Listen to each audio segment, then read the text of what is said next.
Pocket অভাব, তার পাল্টে গেছে স্বভাব। তার মনের রাজ্যে নিল দখল নতুন কোনো নবাব।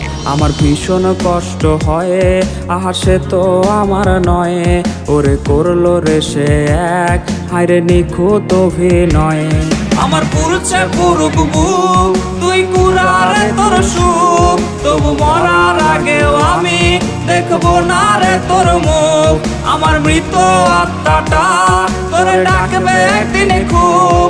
আমি দেখবো সেদিন তুই ওরে কেমনে রবি চুপ। আমার পুরুষে পুরুক বুক, তুই কুড়ারে তোর সুখ। তবু মরার আগেও আমি দেখবো না রে তোর